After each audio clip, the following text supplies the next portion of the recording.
যদি বলি আজিজ আমাদেরকে রান্না করে পোলাও মাংস খাওয়াইছিল তাহলে ভুল হবে। অ্যাকচুয়ালি আমরা জোর করে আজিজের কাছ থেকে খাইছিলাম। একটা মানুষকে কত বলতে বলতে মানে তার একদম পিঠটাকে দেয়ালে ঠেকাই দেওয়া যায়, তারপরে সে রান্না করে খাওয়ায়। তার একদম মানে কি বলবো, একনিষ্ঠ উদাহরণ হইতেছে আজিজ।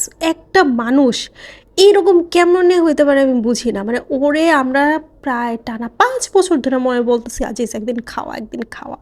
ও খালি বলে আমি এটা রান্না করতে পারি, ওইটা রান্না করতে পারি, কিন্তু যখনই বলে খাওয়া তখন আর তার কোনো কথা নেই, খালি বলে খাওয়াবো খাওয়াবো। আর রান্না করে খাওয়ানোর নাম আসলে তার নানা ধরনের এক্সকিউজ শুরু হয়ে যায়। যেদিন রান্না করে খাওয়াইছে সেই দিনও 101টা এক্সকিউজ দাঁড় করাইছে, বাট আমরা সবগুলাকে কাউন্টার করে দিছি।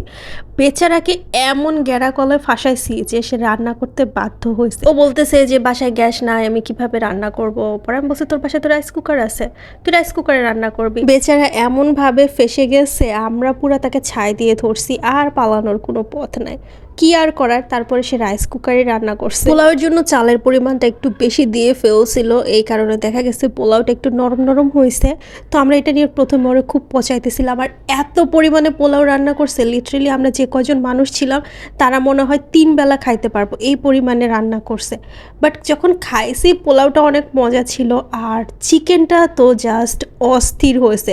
মানে ও যে রাইস কুকারে এত মজা করে চিকেন রান্না করবে, এটা তো মানে আমরা কেউ বিশ্বাসই করতে পারি নাই।